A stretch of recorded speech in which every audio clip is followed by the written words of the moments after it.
President. We're so glad that you chose to be with us tonight. This is a special election series, in case you didn't know, that is open to not only CFRW members, but also their family, friends, and special guests. We want everyone to know about California Federation of Republican Women, as our doors are open wide. And anyone who hears our message and agrees with it, please find a club. You can find clubs in your area on our website. And I know once you find a club, you will feel right at home. I would like to thank CFRW First Vice President Gretchen Cox, who is facilitating this series. And now I'm going to introduce our third Vice President of Political Activities, Nancy Wofford, who will be introducing our candidate this evening and taking over the program. Thank you, Nancy. Thank you, Janet. Good evening, everyone. A married father of 5, all seventh generation Californians. His oldest child is about to graduate, and his youngest is a homeschooled kindergartner through a local charter. This evening's speaker is keenly aware of the challenges facing parents trying to get the best education for their children. After he graduated Brigham University, he taught 4th grade as an educational assistant. Then he applied his experience attending graduate school at Pepperdine University School of Public Policy, where he studied education theory, which he then applied to over 15 years of a legislative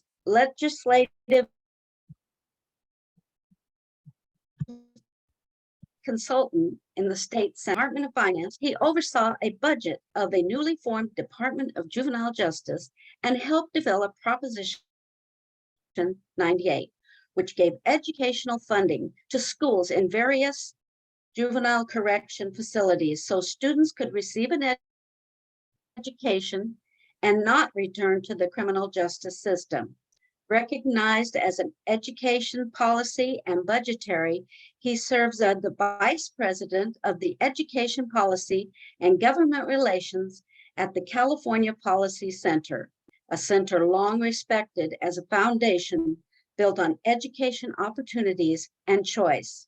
He's also one of the primary architects of the recent school choice initiative that would allow parents to create educational savings account for state funds to follow the student. Please welcome Lance Christensen of Public Instruction. Good evening, Lance. It's all yours. Thank you, Nancy, for that great introduction. Lots to talk about tonight, and I'll take the time to just walk through what our challenges are, who I am, and what we can do about it. And I'm thrilled to be with many of the women across the state who belong to the organization, as well as those who are visiting today and have interest in how our education systems and work or don't work as it is right now.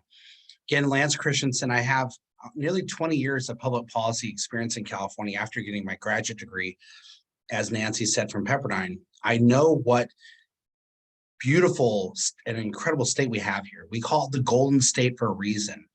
And for generations, families flocked to California to get the best education they could. And in fact, for many years, it was the gold standard of public education anywhere in the nation.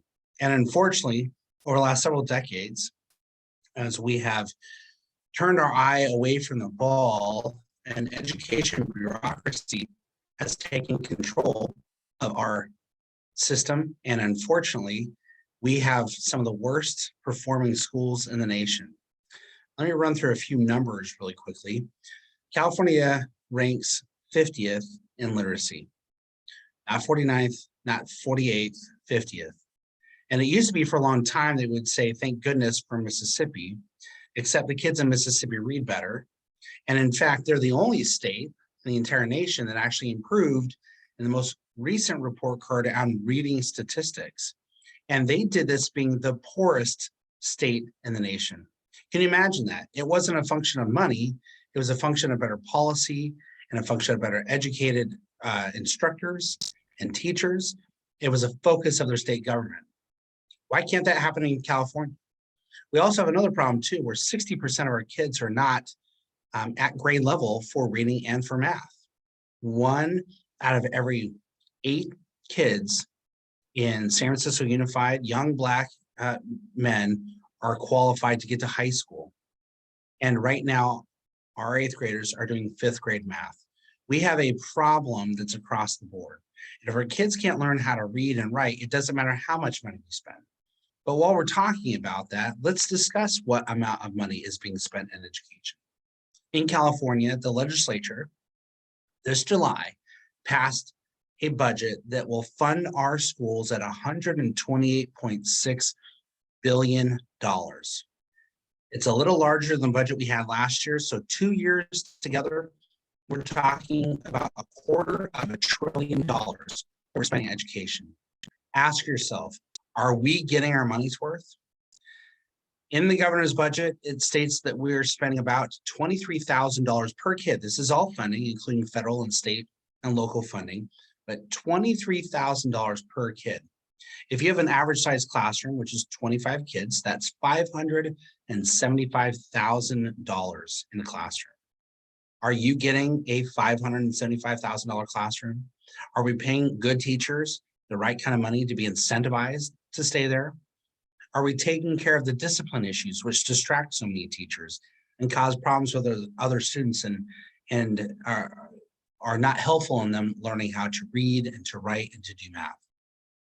Here's another number. In California, we have a lot of students that are being held back by an agenda that wants to put parents last in line. And so as we think about the amount of kids we have in the state, in California, we lost 271,000 public school students in the last 2 years. Now, of course, that was during the pandemic, but every school system in the nation had the pandemic.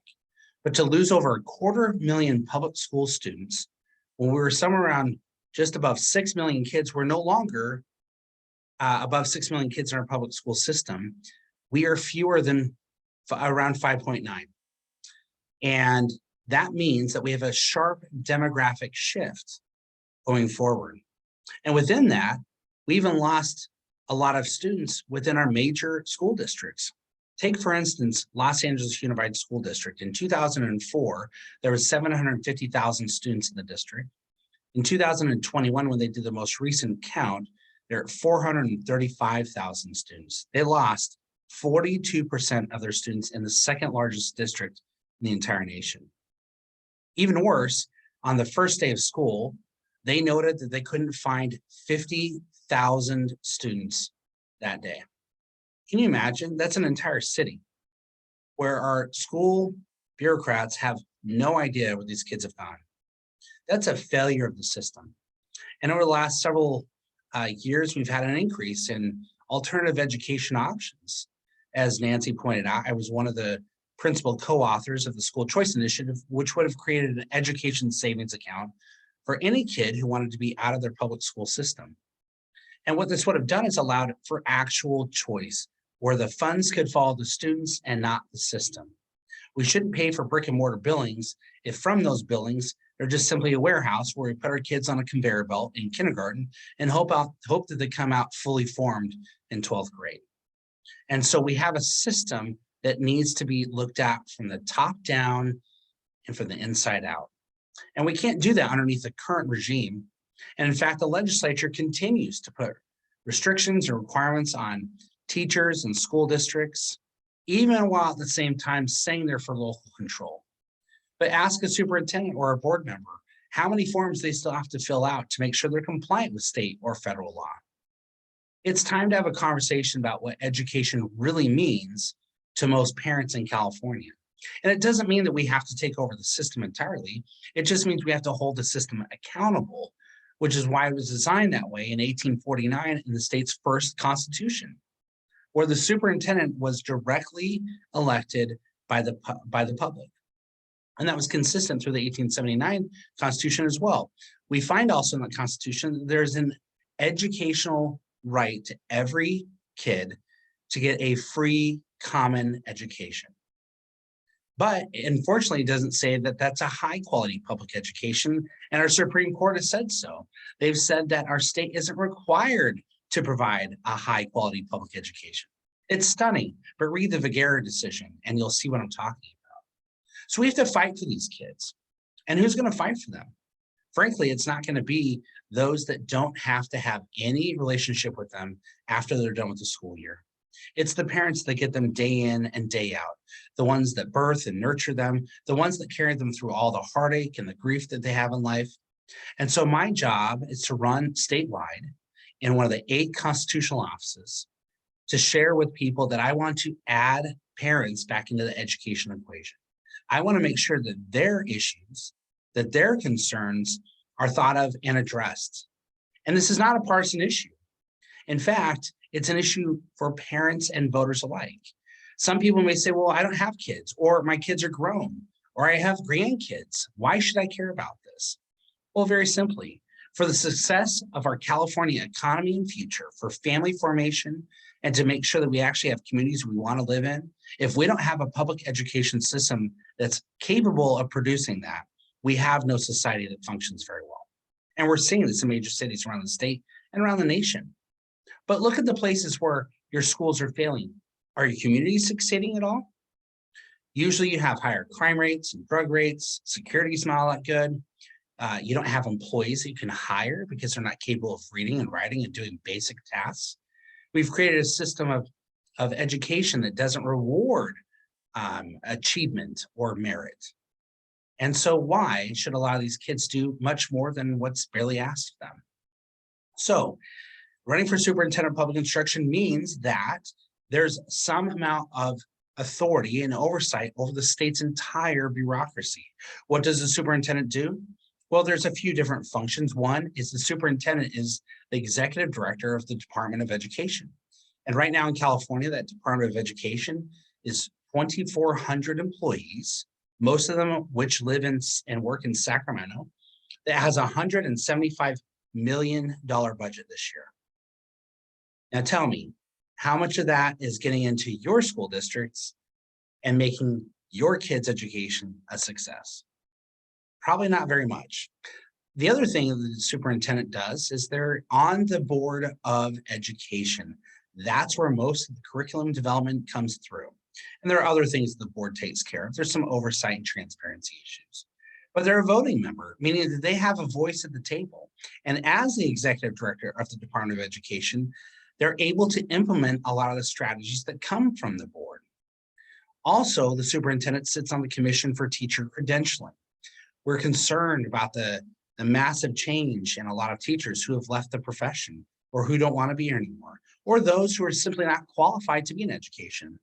I taught 4th grade years ago, and in doing so, I learned the value of an incredible public school teacher.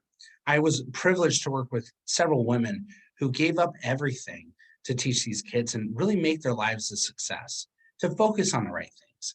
I know what it's like to teach a young child fresh from Cambodia how to read their letters and their numbers, understand what colors and shapes were, and to be there for them when they read their first lines of a book.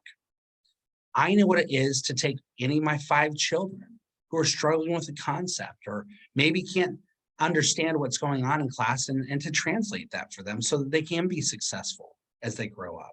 That's what every good parent wants. And that's what every good teacher wants too. And we have a lot of those. We also have a massive bureaucracy called the California Teachers Association or the union. These are different. It's a different and distinct organization from normal teachers. Now, most public school teachers in the state, 319,000 of them, belong to the California Teachers Association and their related local associations. That's fine and good if teachers really feel like that's what they should do. And several do feel like they should belong to the union. But if you have 319,000 public school teachers in the state of California, that means that with $1,000 every year, that they contribute to their union dues, that we're paying the California Teachers Association and their related entities over $300 million a year to advocate against your interests. That buys a lot of elections. And that buys a lot of politicians. So we have to, I think, step back and reassess where we are in terms of teachers and belonging to the teachers union. And when the teachers union advocates against our needs, when they lobby politicians against for bills that we're against, and when they push and donate to politicians that don't have our kids and our parents at the front and center, we have a problem. And so I encourage teachers on this call and others to really think seriously about whether your money going to pay your teachers union is the best use of those dollars. There are far superior alternatives that save you money and will still protect you and give you liability coverage in the classroom. There are also ways that you can negotiate too to make sure that your salary and benefits are protected. But right now we have a system that a lot of teachers are just scared to buck the teachers union. And frankly, they're not there for the kids. They're there for the teachers. It's in the name. We also have a situation too, where a lot of parents don't feel like they have any access to the Department of Education. Since the Superintendent of Public Instruction is the director of the the Department of Education and sits on the Board of Education, they should be accessible. And they aren't right now. And in fact, I've talked to many advocates across the state with and without children who feel like they don't get any sort of contact and can't have a conversation with the superintendent when things go wrong, as they often do. For example, this last week, we found out that the superintendent refuses to release testing standards for reading and math and the basic things that most school districts have. And he's refusing to do it because he wants to wait until after the election. He doesn't want to take responsibility for the massive downturn in our educational outcomes that we've had over the last 2 and 3 years, all in which he has been the superintendent of public instruction. He's asking you to send him back to his desk, the same desk that he hid underneath for the last 3 years. But that's untenable. We want to make sure that if parents don't get access to the current superintendent, they elect somebody else who will be there. And it may seem like a funny joke to say that he's hid underneath his desk, but I'm just saying what the San Francisco Chronicle, the LA Times, the San Jose Mercury News, and just this week, the San Diego Union Tribune said, quote unquote, he has been AWOL for the entire 4 years he's been here. So why would you want to rehire somebody who by 4 major newspapers standards has been absent without leave and not effective in his job? So the second thing I would do after creating an opportunity to be involved with parents, which would also include hiring a chief parent advocate as my top deputy. The second thing I would do is have a kids first audit of the Department of Education, as well as its budget and also the education code, which is massive, conflicting, confusing, and often just doesn't make sense. We need to take time to go through and figure out what is actually going on in our educational department and make sure that's consistent with what state law produces. Third, I think it's time to have a conversation with local school board officials and superintendents. There are 944 school boards within the state. There's 58 boards of education for every single county.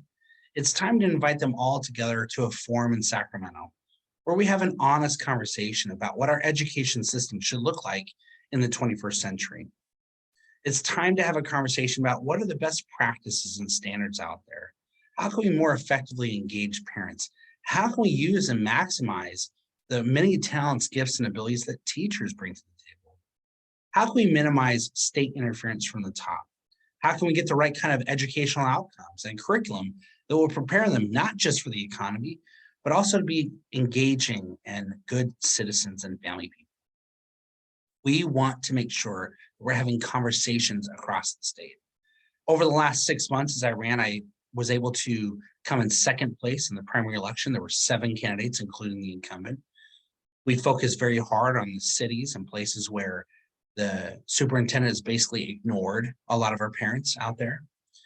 And as I've traveled, I've hit 26 counties out of the 58 in the state of California with in-person events where I've actually shown up and talked to teachers and principals, superintendents, school board members, and candidates with just interested taxpayers and voters.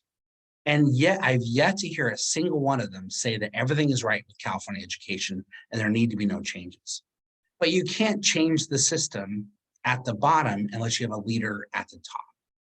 And that's why I'm running for this job. I want to make sure that people know that their interests are my interests, that I don't have to dictate everything from the top. And if you don't like a way a certain curriculum is being taught or how discipline is working in your classrooms or your school districts, or maybe the kind of teachers that are coming into your system, we can have conversations about that. And I don't have to tell you what to do because frankly, a lot of school board trustees and superintendents know very well how to run their school districts. Let's find the best practices and the lessons learned and make sure that we're doing only what's required to provide an actual high quality public education that our state code doesn't require. Sometimes you have to show leadership. And even if the state law doesn't require a high quality public education, a superintendent of public instruction should. And so that's why I'm running. I'm running to make sure that I can take care of my 5 kids and their education needs going into the future. And I want to make sure that everybody else has the same kinds of opportunities that I've had for many years. I love California. I want us to succeed. And I hope that I can get your support. There are 3 things you can do really quickly before I close up. One is make sure you tell your friends. A lot of people have no idea that this office even exists. They're surprised to learn about a statewide constitutional office called the Superintendent of Public Instruction. It's not the county job. It's not the district job. It's a statewide constitutional office, just like the governor or attorney general or secretary of state. It's on the same level. And the superintendent of public instruction reports to no one except for the public. So that's 1. 2, I want to make sure that you get out and you endorse. If you like me well enough, go onto my website, lancechristensen.com/endorsements. You can find out all sorts of information about me, and you can go and see who supported me. But if you know somebody, a school board trustee, a superintendent, a mayor, maybe a legislator who's not on a list, maybe there's a local thought leader or influencer that would be more than happy to endorse me, or maybe just you as a parent and as a concerned citizen. I look forward to filling up that endorsement page that there's thousands of people who are at my side and who can go out and share those endorsements with other people as well. And then number 3, money is the mother's milk of politics. Make sure that you're supporting me financially. I don't keep any money that comes through. It all goes back to pay for trips and literature, yard signs, flights, hotels, gas. Traveling the state of California is massive and it requires resources. I just want to make sure that we can hit as many people as possible. And that can only happen with your support. But also consider supporting your local school board trustees, candidates. Let's find those that are going to work with me, be my foot soldiers, and right by me through the entire battle that we're about to have in the state of California as we reimagine what education should look like in the 21st century. Those school board candidates need your support. They need your help. They need your advocacy as well. So again, lancechristensen.com. You can find me on all the social media platforms at Lance for CA Super, Instagram, Twitter, Facebook. And I'm more than happy to engage with as many people as possible on these important issues because we have to take California schools back. Thank you so much, Lance. Are you willing to take a few questions? Only if they're hard questions. Okay, I will do my best. No softballs. I don't want the other side. I don't want the other side thinking that I only take softball questions. Give it to me. Go. Okay, if I could think of something to say right now, I would, but we had a lot of questions submitted, and I'm sure everybody's anxious to hear your response. First, what is your philosophy regarding student performance and how should the state determine requirements to graduate? In other words, how do you determine if a student is ready to graduate? Well, right now, most of our students aren't ready to graduate, unfortunately.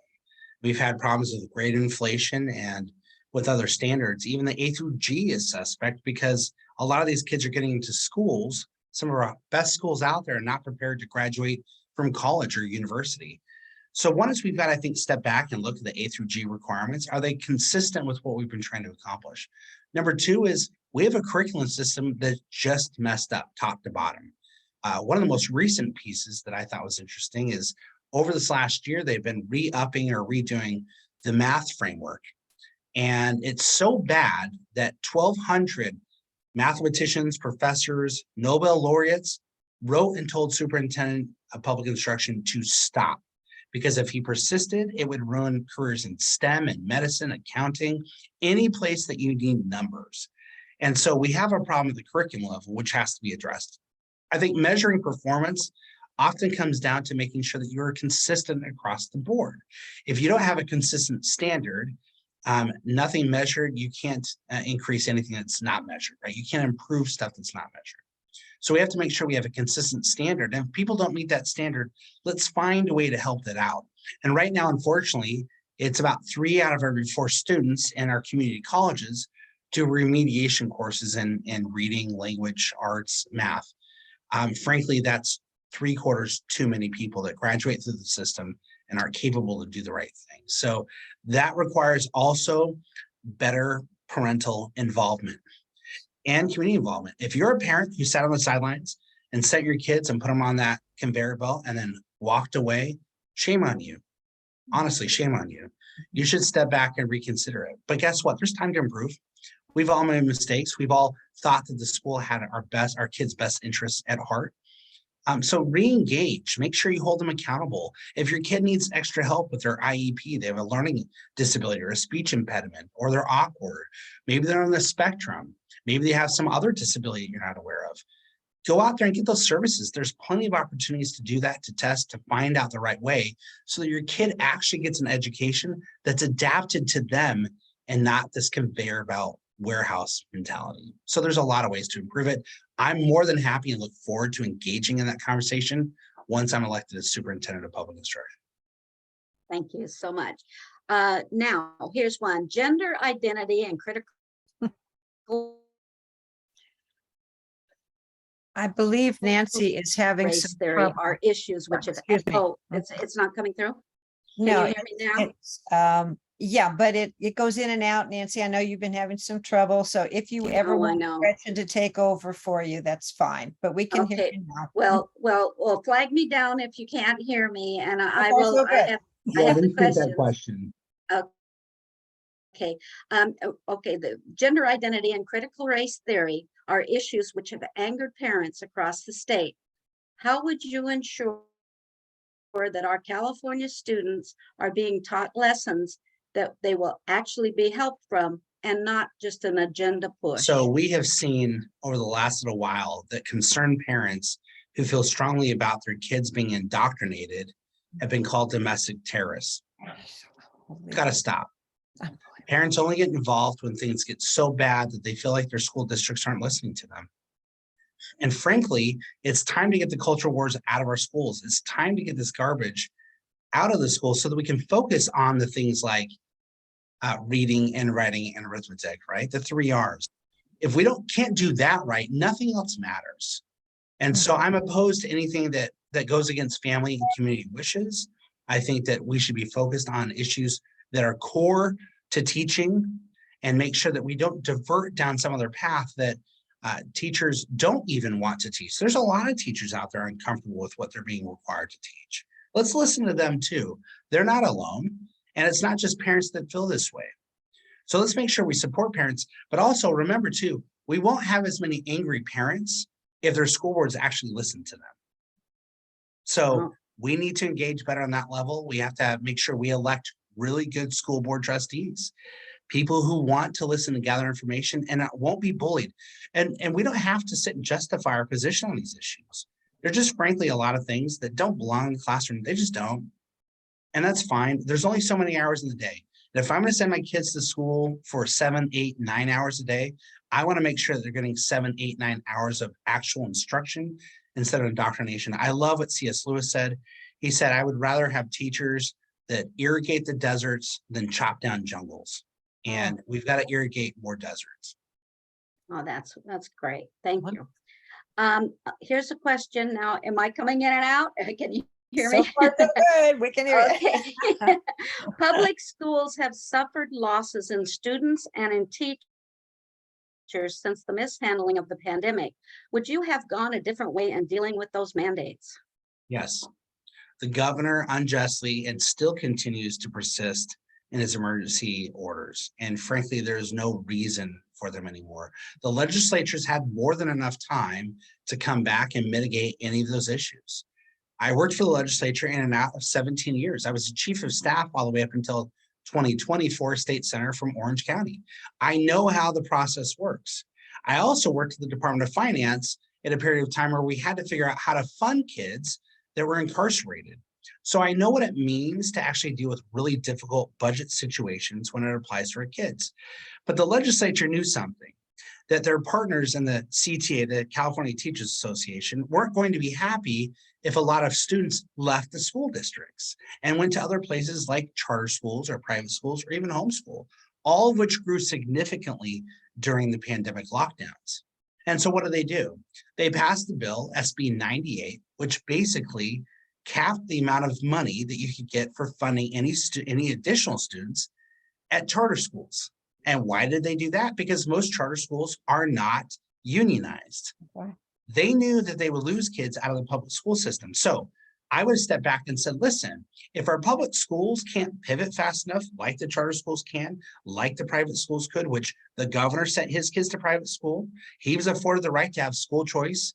And I don't begrudge him at all. God bless him and his kids, but they had a right to keep going to school in person while the rest of the state was shut down because of his dictates. Let's not forget that. You have to keep that in perspective. Now, he as a parent had every right to send his kids to school, as did I, as did you, and everybody else listening to this show. But they didn't. And what happened to Tony Thurmond? He showed up to, I think, 1, maybe 2 press conferences, didn't say a word. And anybody who remembers that time remembers that Gavin Newsom was giving a press conference almost every single day for a long time. So there was plenty of chances to bring on Tony Thurmond to say, we're going to fix this and make sure that teachers get the vaccines, the masks, the equipment they want in the classroom, which was demanded by the California Teachers Association. And when they did that, then we're going to let kids come right back into class and no problems. But what we saw is 2 years of choppy mandates, and the California state was the last state in the entire nation to fully open their schools. Yes. The last school had the most money, but was the last to reopen up. So no, I wouldn't have done that. And looking back, I remember the 2009 swine flu. It was an epidemic and a pandemic as well. But did we shut everything down? No. So why do we do that this time? We can mitigate these efforts and make sure that our children and our teachers and our school staff are safe. We had a lot of people go to their jobs for a long time and stay safe. There's ways we can do that. But shutting down the schools was untenable, and it's had an amazingly terrible impact on our kids' mental health, on their anxiety, and many of them feel alienated and hopeless. And the learning loss is massive as well. So no, never again. Absolutely not. No, never again. I will make sure that a parent has the ability, the access, and the resources to get their kid another education if this one isn't working. Very good. Thank you. Thank you. That's very good. Okay, here is one. It's regarding that loss of students and teachers. Should there be systematic layoffs in those school districts? And how do charter schools and alternate education fit into this situation? Remember, charter schools are public schools, but they have flexibility. So they get public dollars, and it depends on what charter you're going to. It's about 75 cents on the dollar for the neighborhood public district school that your kid is assigned to go to most of the time. Should they shut down? They should only shut down if parents pull their kids. Remember, when charter schools fail, or private schools even fail, what happens? Parents pull their kids out of the school. But when public schools fail, we throw more money at them. That's a problem. We have to make sure we hold them accountable. And so if there's going to be any of losses of teacher or staff, that has to be a board decision. That's not something that the superintendent decides. But I want to make sure they have enough information to know what their options are and what resources they could or don't have to make sure they have the best decision for these schools. And some schools are very creative. I think there should be an opportunity for different districts to have a conversation about best practices as it pertains to teachers. But right now we have a really bad system. It's called last in, first out, or LIFO, meaning that most of our really good, excellent new teachers are often the first on the chopping block when things go sideways. And that's probably not the best approach. Maybe we should keep the most exciting, thoughtful, energetic, and charismatic teachers in and let go of the ones that are not as good.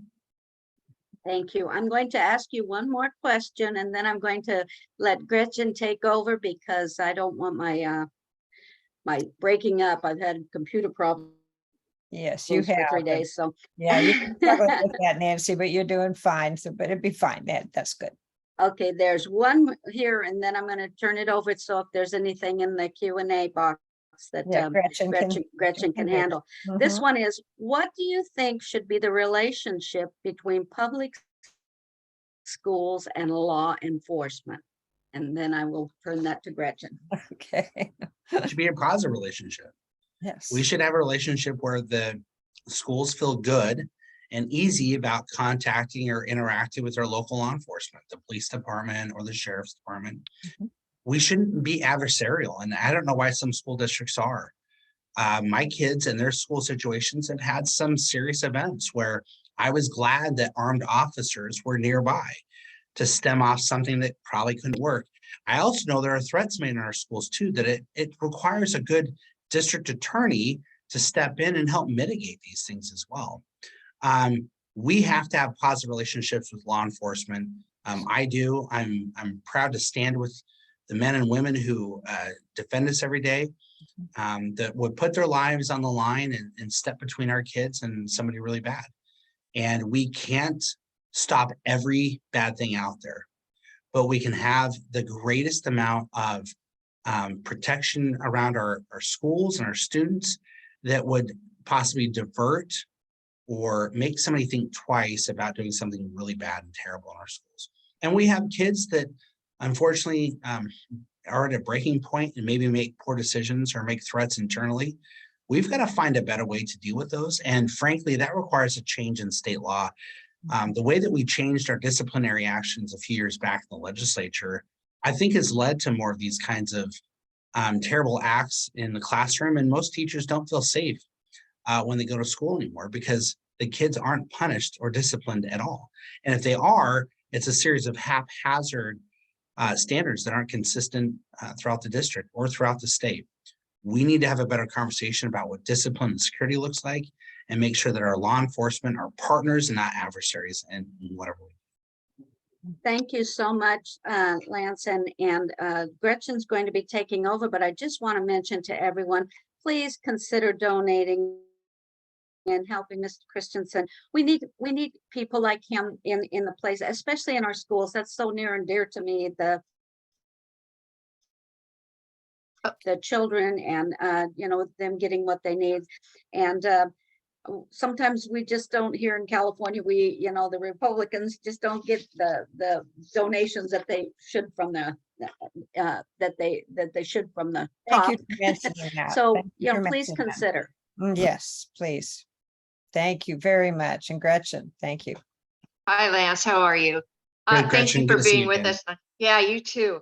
One of the question we got the most tonight in various forms, I'm going to kind of extrapolate and mix it all up like a salad, but essentially it has to do with critical race theory and how you will address that, and what is your authority as the state superintendent of public instruction?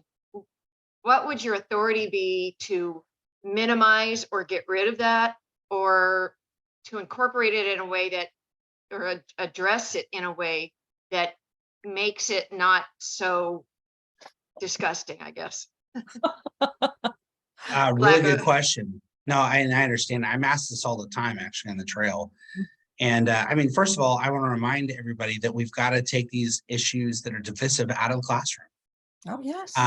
It doesn't mean that we ignore the warts, scars, and bruises of history.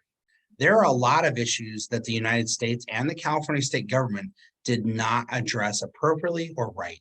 And we can look back and condemn slavery, or Asians being put in concentration camps during World War II, or stealing of land from the American Indians. I have no problem doing that. Or persecuting people for their race or religious preferences. There was a lot of that went on. I mean, we have laws ensconced in our Constitution in California called the Blaine Amendments, which were specifically against one religious denomination. So there are a lot of ways we could address this. The problem is most of our kids aren't learning basic history as it is. So you can't contextualize or put these really controversial issues into perspective if all the lesson is really bad things happen to people of a certain race or ethnicity. And because you share that same race or ethnicity, you're a victim, or because you were the other one that perpetrated it, you're just to blame. Most of these kids have nothing to do with what happened at generation 2 or 3 ago. Nothing, zero, no connection. But to put this sort of guilt on them because of a certain race is ridiculous.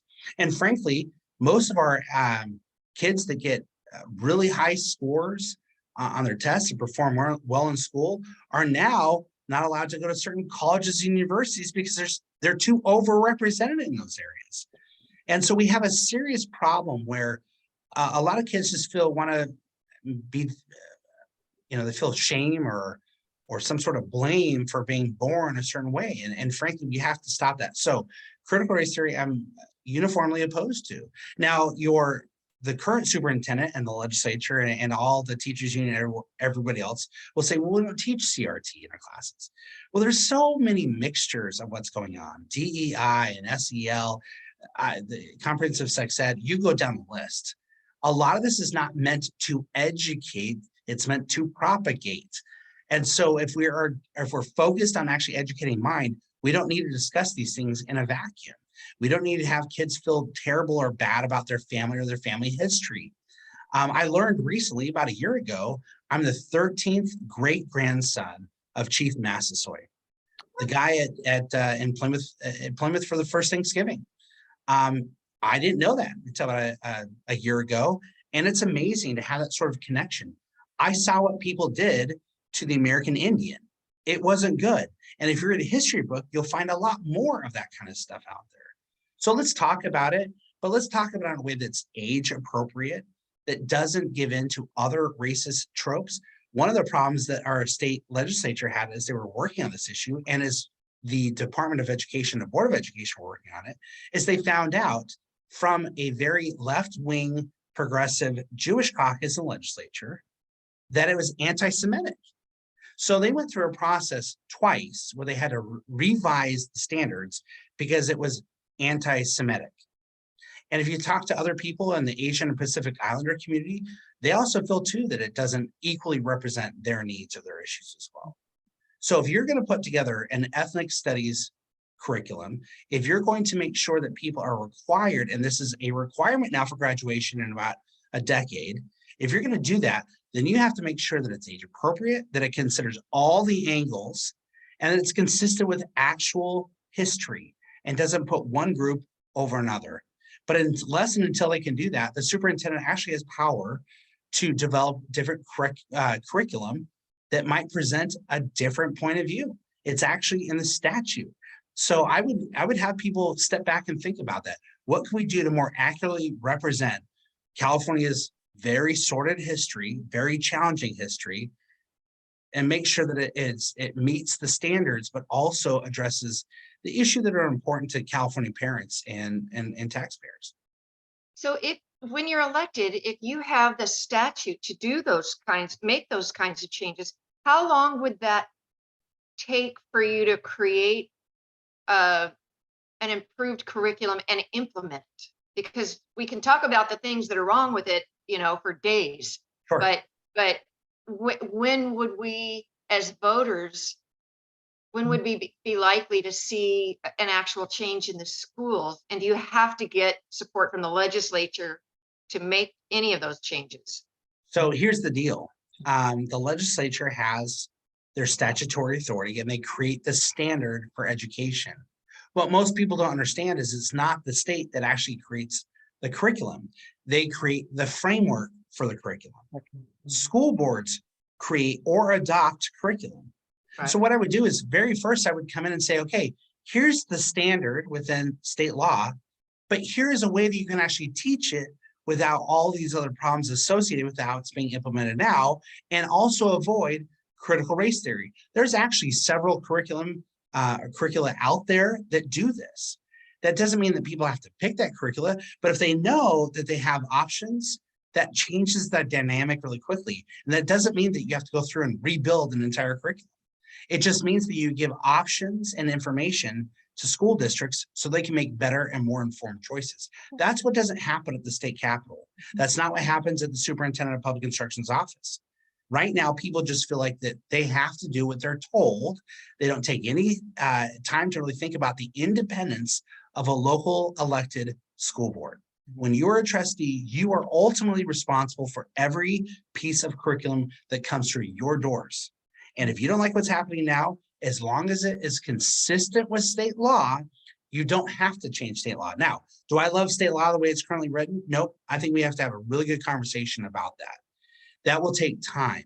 But that also means you have to have somebody at the top that can advocate for that. Right now, we don't have that. It doesn't exist.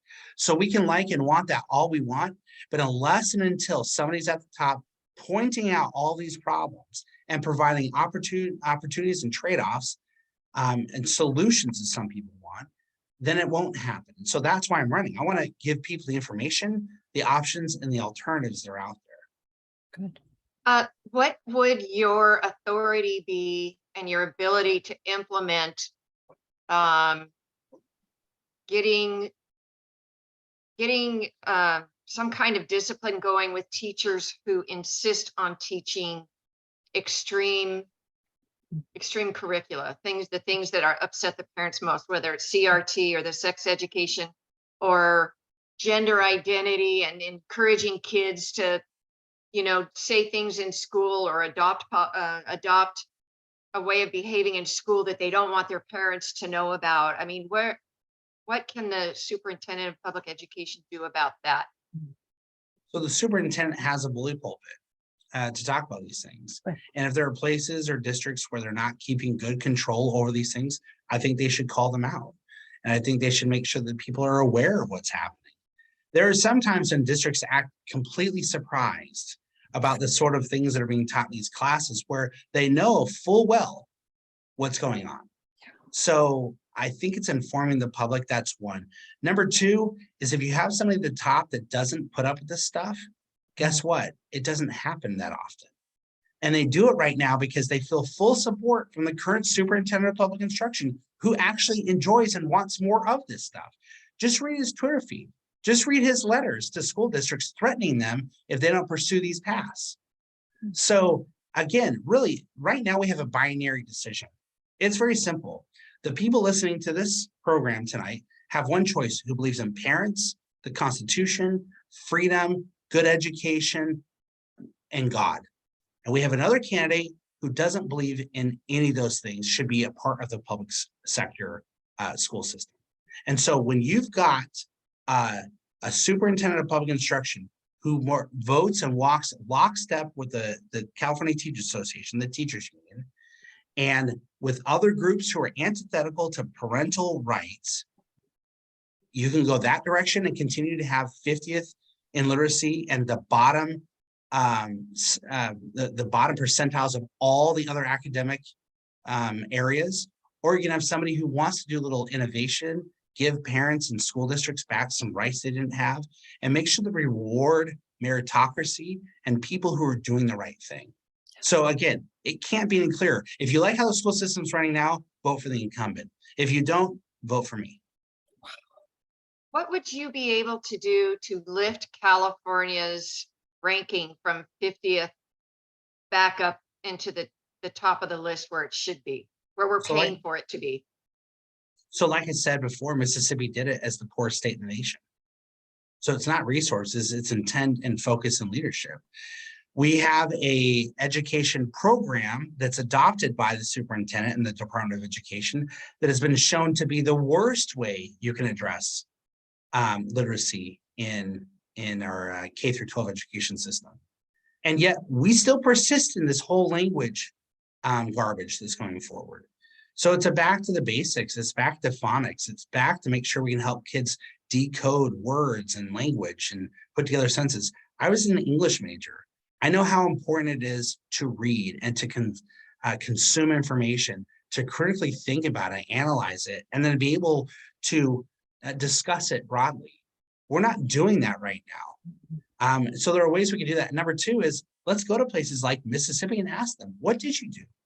Come over and teach us how to do it. I would say we go to Mississippi and learn what they did, but it's on one of the 22 states that we can't travel because of the state's policy. So it's insane. These states that we persecute by not going to, traveling and learning by the things that they're actually improving, discernibly improving literacy rates with their kids. We are prohibited from going to those places because of some backwards law that continues to punish others who want to increase our opportunities in education. So there's that. We also need to make sure that we get the best and the brightest that go into the education field. Here's a proposal I've made recently. I was thinking about this the other day. How do we really improve the ability to keep kids in public schools? All 5 of my kids are in public schools. My oldest just graduated, but all of them have gone entirely through the public school system from start to finish. So I want to make sure it works. One of the things is we've got to really revamp our teacher credentialing program. Right now, we have a whole bunch of teachers that come into the system that have no business teaching our kids, none whatsoever. But frankly, we disincentivize good teachers from sticking around or coming to the business at all. So maybe we need to look more broadly at what the credentialing system is at the commission to make sure that we also have a long enough tenure law so that our teachers don't come in and over a year and a half to 2 years get sliced in with all the rest of the teachers and not being properly evaluated. That's a problem. But the third thing, I'm actually really excited about this. I need to develop this out a little bit more, but there are a lot of people that retire or finish their careers, or maybe they're just done working, or maybe they just want a different job. And there's scientists and doctors and physicists and architects and accountants. They're any sort of thing, but they want to come out and they want to teach. So let's not make it difficult to have them come in and get a credential after a few weeks of learning how to build lesson plans, a curriculum, and teach a class. That doesn't take years to do. Let them get into the classroom, and we're schools that actually adopt this sort of thing. We see this in different kind of magnet schools. This happens down in LA where actors come in and build these programs out. Why not do that for a lot of these schools? So that, can you imagine you have a major league sports star come in and be your PE coach? They're not charging the school and they don't need money. They're there because they love it. Or you have an astronaut come back and be your physics teacher. Or you have somebody who's doing incredible research in cancer or pharmaceuticals come in and be your chemistry or biology teacher. Why can't we do that? Do you think kids would be leaving the schools in droves like they are now if they actually had teachers that were exciting, that were in the business, that wanted to help guide and direct those paths, that knew what they were talking about? I don't think so. So there's a whole conversation we need to have. The last thing on that point too, Gretchen, probably outside your question, but I like the idea of coming back like we did in the 1960s, where we had a master plan in higher education. We actually took the time to walk through, and Pat Brown did this, to talk about what our higher education system looks like. And by the way, the superintendent of public instruction sits on the community college board, on the CSU regents, trustees, and the UC regents. So I would have a voice on all of those boards to talk about these issues. But maybe we need to do the same thing, a master plan for K through 12 education in California. What does it just look like? And how can we make it actually work? Because it's not working right now. Okay, I'm going to ask you one quick question. I know Janet's got some things to talk about, and you've been so generous with us with your time tonight. For you, anything. Gotta vote for this guy. Absolutely. Your purview is primarily K through 12, or you said you sit on boards of junior colleges, but does that mean you have any input into their direction or any significant, I mean, not that it's not significant, but how much input do you have into the direction at the community college or even college level? So you sit on their boards. That means you have a voice. You can add things to the agenda. You can talk about things. You can raise objections to things. You can suggest things. And there may be opportunities to vote. And it's unclear to me how strong those votes are. Sometimes they're just guidance votes as opposed to actual implementation votes. But for instance, I think there's a lot of these schools that just need to be held accountable at the higher levels too, right? So make sure that our schools aren't taking advantage of our students that leave the K through 12 system. But Proposition 98, which is the funding mechanism for our state budget for education, it's actually K through 14. It covers the community colleges. So there's a conversation about what you can do with those funds. I like the idea of concurrent enrollment. If kids want to go through their high school career and at the same time be enrolled at their community college and get classes that are advanced and graduate high school with an AA, an associate's degree, we should be doing that. We should be doing that a lot. There's no reason to hold these kids back if they have opportunities to really pursue higher education. And as a superintendent of public instruction, I would make sure that process and those pathways are much easier for these kids. Okay, great. Thank you so much. I think that's about all the time we have for tonight. I think Sherry was going to put up your graphic again so people can see how to reach you. There we go. So thank you, Lance, so much for being with us. We all wish you the best of luck. We'll all be out there supporting you, and hopefully a lot of us will be donating to you. And as we're knocking on doors for other candidates, we need to remember to mention not only the candidate that we're out walking for, but also people like Lance at the state level offices. So thank you so much. And honestly, wishing you the best of luck. Can't wait until you're in office. Yes. Thank you. So Thank you, appreciate it, Lance. Thank you so very, very much. It's been wonderful. Thank you so much. Anytime, my friends. If you need me, I'm accessible. Let's go win this for the parents and for the kids of California. Oh, yes. Absolutely. Oh, yes. If we had more time, I'd like to know a lot more about you, Lance, but somehow maybe up on a website, maybe you have your story. Because I do. It's there. Just go to lancechristensen.com and you'll see my wife and my beautiful wife of 22 years and my 5 kids. And, you know, it's all about the kids. They are all 7th generation Californians. So it means that this state is important to them. it just is. And that warms my heart to hear that.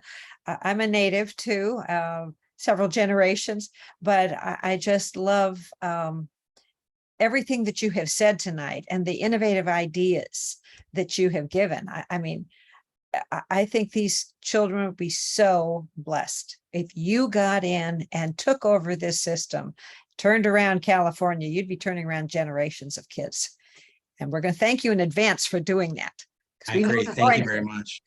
Thank you. Thank you so much. No Oh, problem, ladies. thank you.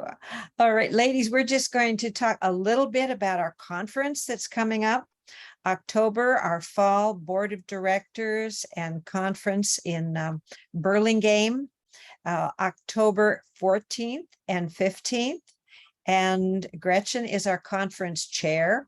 We have a lot of exciting things that are going to happen. And I tell you all, one of the most exciting, and I don't mean exciting in a happy way.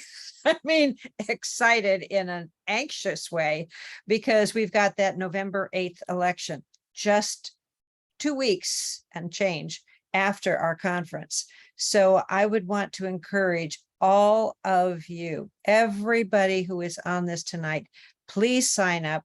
If you're a club president, make sure you go and you are sending representatives from your club, because this is the most critical election of my lifetime. And I think all of us, I can speak for all of us. So I want Gretchen to talk about the conference, and get ready to sign up, ladies. Okay. Thank you, Gretchen. It is time to sign up and get yourself registered so that you can get a room and get in on this conference. It's going to be so much education and so much fun. We have some wonderful workshops planned for leadership, people who are looking to go into leadership within the Federation. Also, we have a great workshop being put on by Region 7 directors, Val Emick, by her husband, Kurt, who yeah. they are both pharmacists, and they've got a great workshop they're putting on about the opioid crisis going on. We also have the movie 2000 Mules. That'll all be on Friday. We have a great event Friday night, a lot of fun virtual horse racing and in person, not virtual, Tom Del Vaccaro. So that'll be a lot of fun. Saturday, we have a jam-packed day. We have speakers like Tamara Farah, who will be talking about parental groups and parental rights in school. We have Harmeet Dillon. We have Joshua Phillips from Epic Times. We have Professor John Yu from Berkeley Law. We have Congressman Doug LaMalfa. We have Senator Brian Dolly. And we have our special guest star. Oh, and not to mention, I didn't mean to overlook Ray Chernowski too as well. So past president of NFRW. So we have some wonderful, wonderful events and speakers lined up for all of you. We're keeping it short and sweet this time. It'll be Friday and Saturday, so people don't have to spend too much time and too much money being away from home. We've kept the cost down, and you get, it's really a very cost-effective conference between the pricing that the hotel was able to give us, plus including free breakfast every day for everybody in the room, for up to 2 per room, discounts on parking. They've really just been over backwards to be accommodating to our group. So anyway, please join us. Please be there. It's important that we're all together to share ideas and talk and uplift each other, as Janet is always saying. That is so important for us now, especially at this time. One other thing I'll mention before we go is in 3 days, so this coming Thursday night is our next distinguished speaker program, our Zoom. You will be getting Zoom